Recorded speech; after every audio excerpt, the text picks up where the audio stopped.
Daily Blast Live. We're talking about what you're talking about. You all ready for this? This is a sham. No. Nope. Y'all, just stop. Get real. Good morning, y'all. Welcome to DBL. And good morning to good morning Jeray. to you, and good morning, Jeray. Our hair and makeup staff work miracles. They sure right do. before we start. We love you guys. You should have seen us before I got here. All right. Are you all fed up with the subscription services draining your bank account each month? Clap if you are. For a lot of us, it all started really innocently enough. Remember this? With streaming services like Netflix or Disney Plus, Hulu, and HBO Max, and that's just to name a few. Then, of course, the music services like iTunes, Spotify, Pandora, SiriusXM. Now you can even subscribe to get monthly beauty products, pet supplies, wardrobe boxes, meal service, even vitamins. Turns out more and more Americans are sick of it, and we're getting tired of how hard it is to opt out. So cancellations are now outpacing new subscriptions for the first time. Are y'all fed up? Yes. I think for anybody that said that they're not fed up, you probably don't know how many things you're subscribed to. That's the point, I realize right. my pitfall, and I don't know if this is you guys, sometimes I'll find like a weird kind of streaming channel that has 1 or 2 shows I want to watch, and I'll binge them for a week, and then at the end of the 7 days, you're supposed to cancel. You don't, and then all of a sudden you're signed up $29 a month to some random site called BritBox. Firestream or something. You're like, I don't know, I don't remember this. But yeah, that's how they pile up. I'm not sick of it, and maybe I don't know how much I'm signed up for.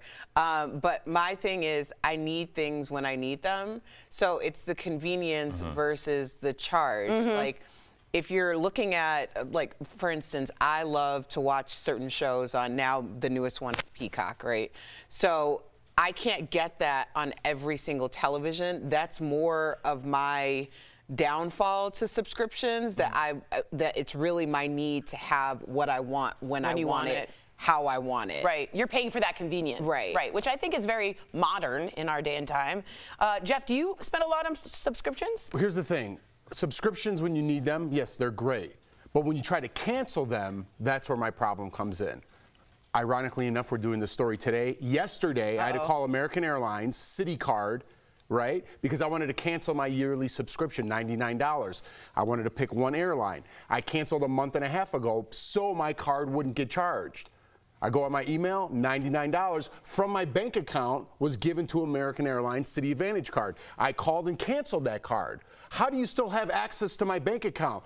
I call up again, super mad on the way home. They send me to the Philippines, which is fine, but the out of country customer service is very frustrating because all they told me, don't worry, sir, 3 to 5 days, you'll have your money back. And I'm like, why did you take my money out if I didn't check that this card was canceled? Why are you taking money out of my account? Isn't that stealing? Right. How'd they get access to that? How are you getting money out of my account? Sorry, sir, and the communication is broken, and you can't reprimand anybody or try to demand something in return.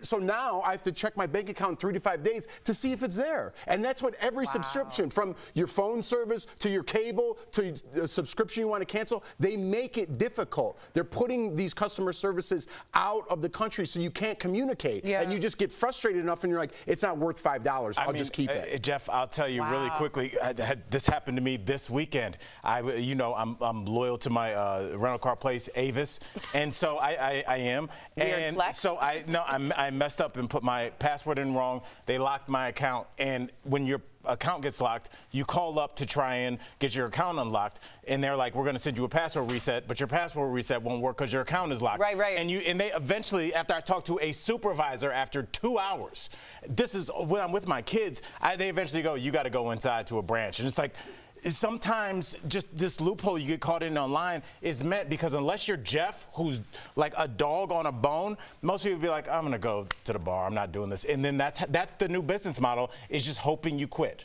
Yes. That's a different business model than we'll provide a service that people want. Yeah, we're hoping that you forget about us. Right. All right, just so you guys know, the average consumer spends $273 on monthly on subscriptions. 89% of consumers underestimate their spending. Free trials convert around 62% of users to a paid subscription. There are apps, though, I think like Albert or other ones that you can find that will tell you which subscriptions you're on. Did you just point to me and say that I was an app? Yeah, the name, I think, is Albert. I don't think so. Is there an I Albert haven't heard of it, but I that's want some. not Can to I get say some that it doesn't sponsorship? exist. Yeah, Albert should get some sponsorship. But it is, I get it for food, but then I also realized I was on 18 different Swedish noir crime thrillers I've had for 3 years, and I'm not watching them. And they make you do the hokey pokey and turn yourself around just to cancel it. I get it. Let's talk about this, too. After 77 years in business, Tupperware, remember that? The brand that pioneered food storage and female empowerment, it's on the brink of collapse. How many of you recall ads like this one? Now let's go to a little town in New Jersey where things are really popping. Yes, there's a party going on at Mrs. Betty Martin's house. It's a Tupperware party, and it's really fun. The girls get together and meet their old friends and make some new ones. Then there's a demonstration by one of the Tupperware dealers who lives in your community. Watch her show the way to use Tupperware's patented seal. See? You put the seal on tight, then press down the center and lift the seal a bit at one side. Hear that? That's Tupperware's airtight promise to lock in flavor and lock out air. How fun! Yeah. Oh man, I would sting. No, it was fun for them back then, I'm sure. Yeah, but I know it looks super antiquated, but I'm here for the get dressed and show up to a nice party. Yeah, I think that was part of the. I miss that. A little of the glamour, absolutely. Yeah. Well, just last week, the Tupperware brand said it's running out of money and it's struggling to attract younger customers. It also said it's facing a sharp decline in the number of sellers. So what do you guys think of this? Have you been ever to a Tupperware party? Have you ever, have you heard of these? I've heard of them, okay, but when I watch that, I just think Don Draper and everyone's getting hammered in the background. You know what I mean? That's what what's going on there. But I think Tupperware parties are obsolete. You could get Tupperware. That's one of those things you just call it Tupperware, even though it's like container. It's like Kleenex. Yeah, you just call chapstick, right? It's just the same thing. So it's one of those things. It's got the name, it's got the branding in the name, but I'm not going to a Tupperware party. That sounds like something Tori does. Yes. I liked how they said it's really fun. Yeah. You don't have to tell us if it's a fun party. As we sit here, and obviously there are documentaries like LuLaRoe and things out. I mean, you see the genesis of what this is, and it was taking not advantage, but there was this base of people. We call them all women that could not work then, but they had the entrepreneurial spirit. They wanted to work. They wanted to do something more than just cook and raise children. And a lot of these companies use that motivation to basically take advantage of them. And that's where you get LuLaRoe. That's where you get these kind of pyramid schemes where people that want to be entrepreneurs, wouldn't you want to earn money for your family? And if you want to do that, that's how they loop you in. And the next thing you know, you're on a documentary. Well, I think the hit of Tupperware in general was the recycled plastic games. Like when you think about when we used to go to dinner with our parents, and if you had leftovers, they didn't come in in a reusable container, and now they do. Like a lot of people, if you go to their homes, they have containers from leftovers from a restaurant, and they're reusing it to store their food. So that obviously took a hit on Tupperware. There were obviously other brands that came along that were maybe a little less durable, but they did the job and they were cheaper, so that came along. And also the idea of direct marketing. Let's talk about how many friendships and relationships have been ruined over direct marketing. Many. I had someone actually direct market to try to recruit people at my wedding. Oh my God. And that is still a source of, that's a source of a lot of, it's funny now, but it's not funny because you can't use every single social event in order to get clients for yourself. Yeah, that's really good. And people just took it way too far. So I think that definitely. Well, people sunk all their life their life savings into these. So now your wedding is a way to market. Yeah, it's Jeff, your kid's birthday party is a way to get people, and it affects your relationships personally. And also remember, women didn't have any credit cards till 1973. This is a way to make some money for them. That is an enormous amount. That's been the underlying theme to a lot of these things. Yep, this is a female empowerment. Financial independence. And the good old pop, right? The Tupperware. Isn't it the burp? Burp. Coming up on DBL. The Tupperware clap. Our interview with Bob Saget's wife, Kelly Rizzo. She's talking all about how she's keeping her passion for travel after Bob's passing. And the recent book bans could lead to one Texas community to completely shut down all of its libraries. What do you think of this? All or nothing approach. Stay with us.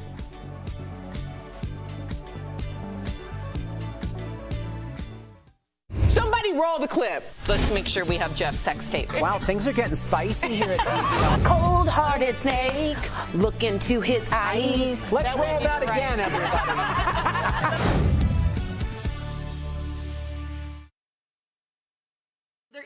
app called Albert, and Kelly, there's another one called Rocket or something? Rocket Money. Rocket Money, and what it does is it looks at your stuff and says you have this many subscriptions, and it also says, which is best, do you want us to cancel them for you?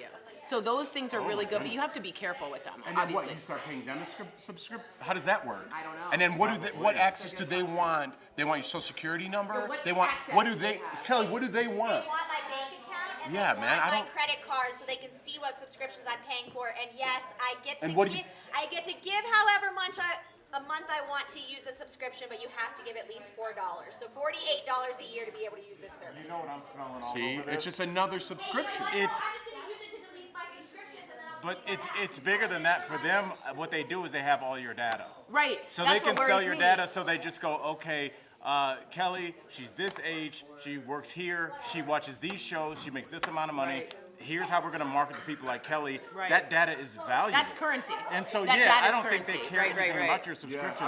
They just have all of your data now, which is like really what the whole game is. They want your bank account information. Yeah. A lot of people saying their moms were part of Tupperware parties, Yes. which is really cool. Again, I didn't mean to. I feel kind of bad that I sort of made fun of it. This was your only way to be like somewhat independent in the workforce for a female at that time. As Jeff said, like they were making bourbons for their husbands and like dinner, and there wasn't a lot of choices and options. And this gave a way to be social and to get economic benefits. So I didn't mean And to feel like you're mock pulling- it. feel Yeah, like I you're shouldn't have pulling mocked your- it that Imagine how much. frustrated you would be. Yeah. You know, I look at, somebody like you or Erica, Sam has her own business.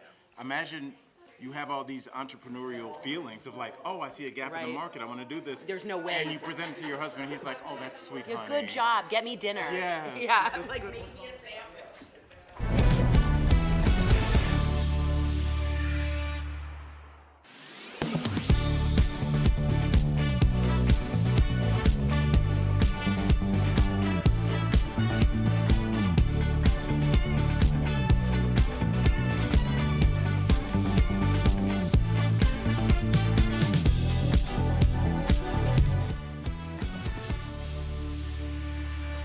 Welcome back. What's worse? Answer me this. Say it out loud to the TV screen or your phone. A library that has books some parents think are inappropriate, or no library at all.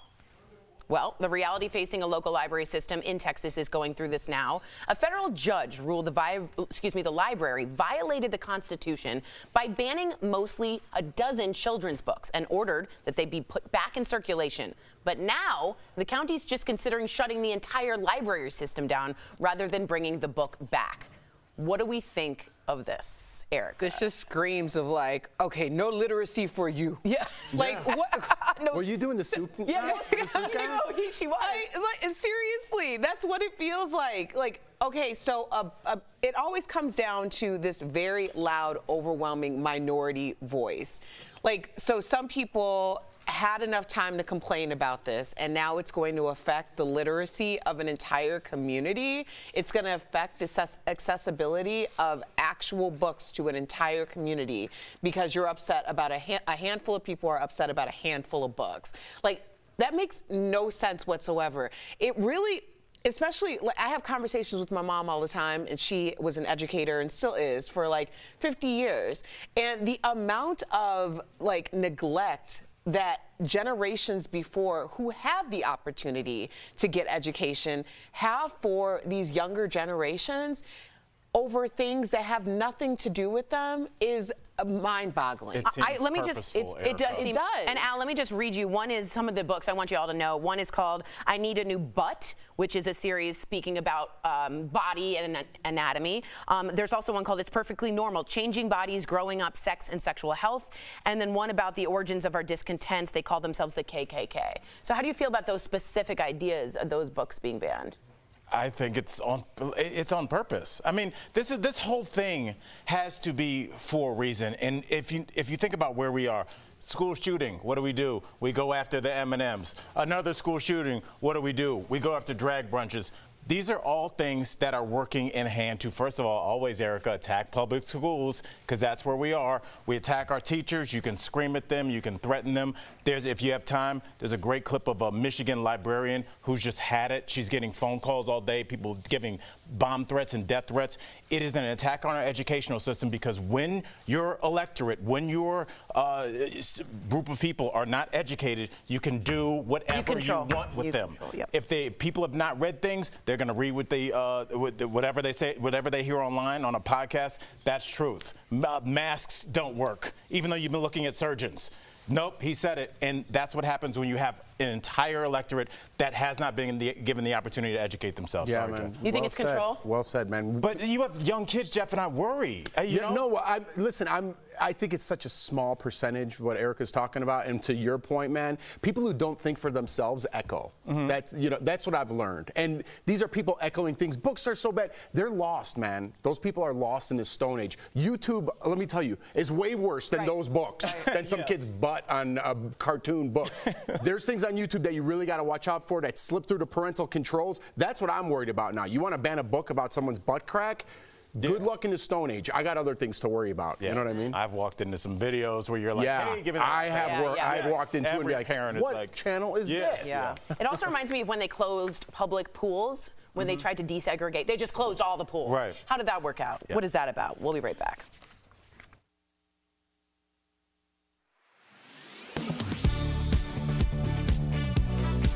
On April 1st, influencer Dylan Mulvaney and Bud Light announced a partnership. I got some Bud Lights for us. Bud Light put her face on the side of cans, and Mulvaney promoted the beer on her platforms. Bud Light then received intense backlash online, including in posts with millions of views from country music artists Travis Tritt, John Rich, and Kid Rock, because Mulvaney is transgender. A viral article published by the Dunning-Kruger Times claims the response prompted the CEO of Bud Light's parent company, Anheuser-Busch, to resign. So, let's verify. Did Anheuser-Busch's CEO resign over the company's partnership with Dylan Mulvaney? Our sources are Anheuser-Busch and the online publishing company, America's Last Line of Defense. The Dunning-Kruger Times article says Anheuser-Busch's CEO is Augustus Anheuser III, but that's not the name of the company's CEO. It's actually Brendan Whitworth. The company tells Verify he's been the CEO for nearly 2 years and is still in that role. Whitworth also looks nothing like the image used in the Dunning-Kruger article. A reverse image search using Revi shows this person is actually disgraced Penn State football coach Jerry Sandusky, who was convicted of 45 counts of child sexual abuse. The Dunning-Kruger Times is owned by America's Last Line of Defense, a satirical network of websites that says everything on this website is fiction. It is not a lie, and it is not fake news because it is not real. So, no, Anheuser-Busch's CEO did not resign over the company's partnership with Dylan Mulvaney. With you at Verify, I'm Brandon Lewis.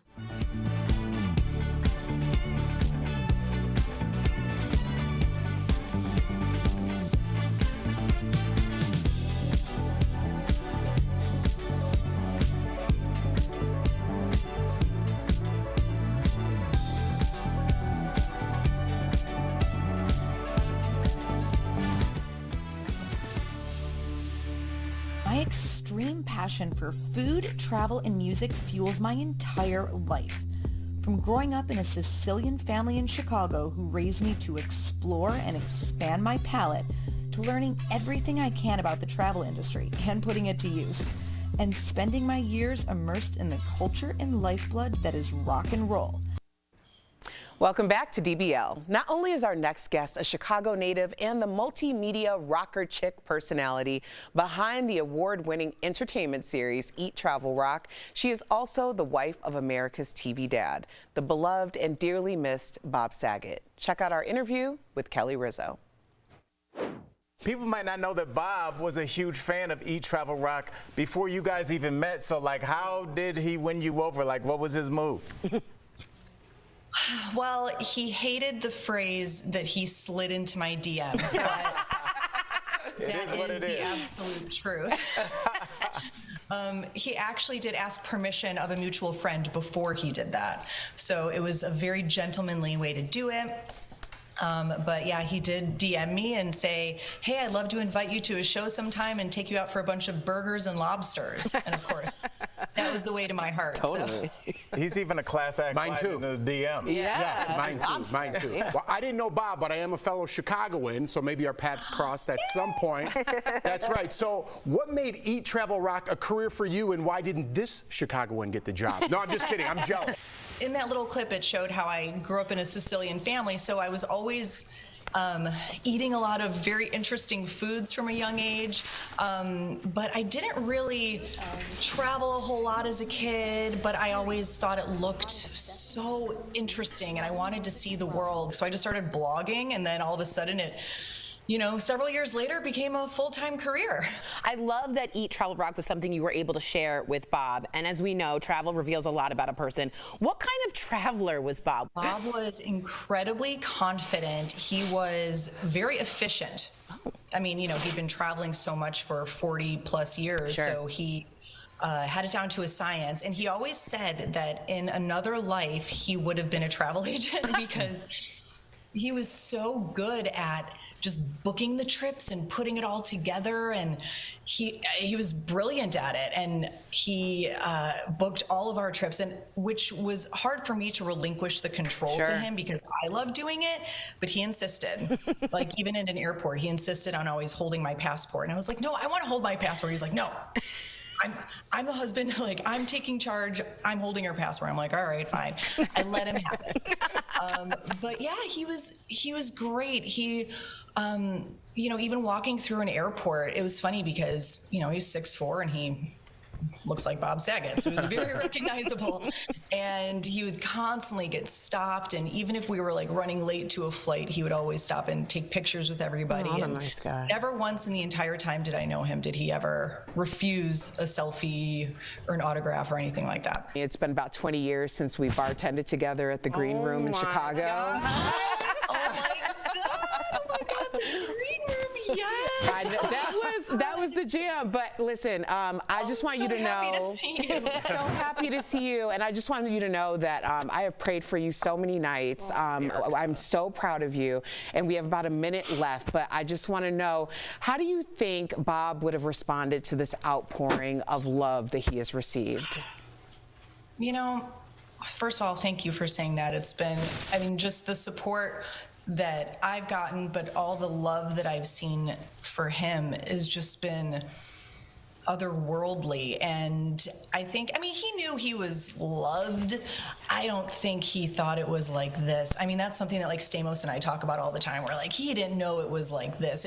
We wish he could see this, you know? And I mean, I believe in some way he is, of course, but it's just been such a testament to who he is as a person, will always be the fact that, you know, I've never seen this type of outpouring before. I don't think anyone has. So I feel just very blessed that I got to be with him for as long as I did, and to have been a part of it and a part of his life for the 6 years that we were together. You know, that's all I can really ask for now. Yeah. Beautifully Well, thanks stated. for sharing your world with us too, and continue Thank to. you. Kelly. Thank you. So happy to see you again. So happy to see you all. Thank you. Kelly, thank you so much. DBL Nation, make sure you follow Kelly across socials and YouTube at Eat Travel Rock, and check out eattravelrock.com for new episodes. And thank you for reminiscing and sharing your love for Bob with us. He is truly missed. We'll be right back. Thank you, Kelly.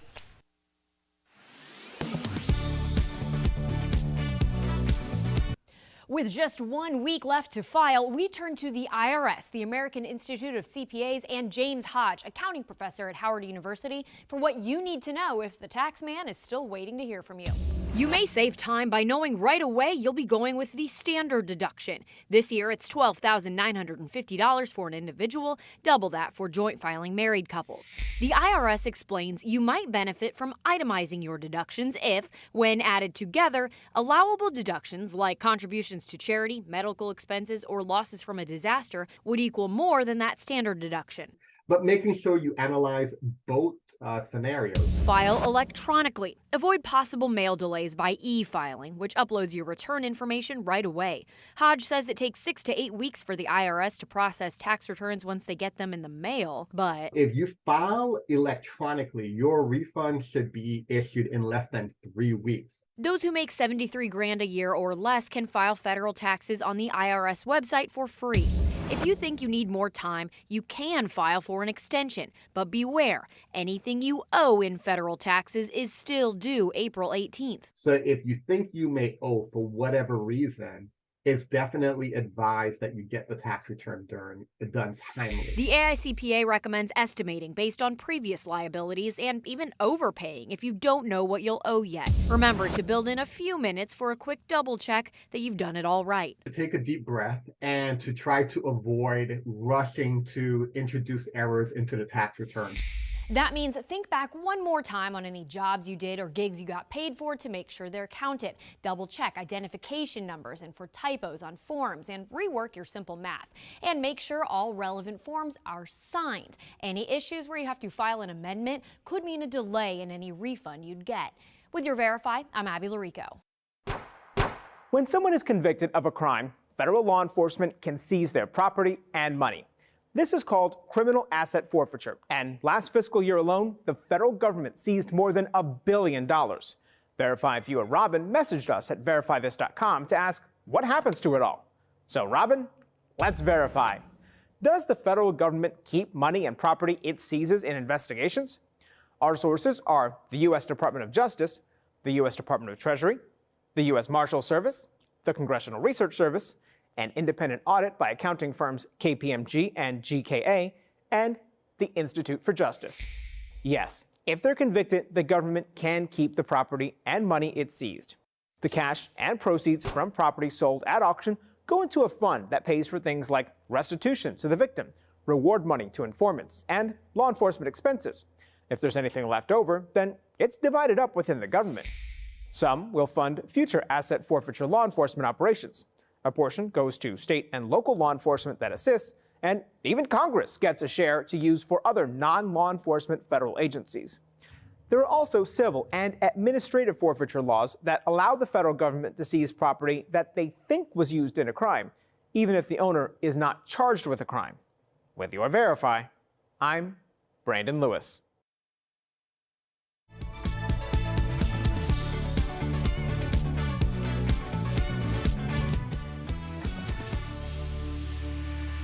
Welcome back. If you're about to remodel your bathroom, there are several things you should know to avoid breaking the bank later on, okay? We're talking about it in today's tip, sponsored by Jacuzzi. First, hire a professional. This choice alone will solve almost every problem that pops up instead of doing it yourself. Next, always put function over style and invest in a new ventilation system. This will help everything last longer by reducing humidity. If you want to start your remodel, Jacuzzi can help you do it the right way. Jacuzzi offers an unmatched, stress-free remodeling process, so visit jacuzzibathremodel.com or call 1-800-523-1523. That's smart. It's just your bathroom in the morning is everything. Nice ventilation system, nice like jacuzzi in there. What better way to start your day? Liz, I couldn't think of another one. It seems like a little thing. I wake up every morning, I'm like, thank God for my family and this ventilation system. That's exactly what I do. Thank God for the vents. Bye, guys. I love it.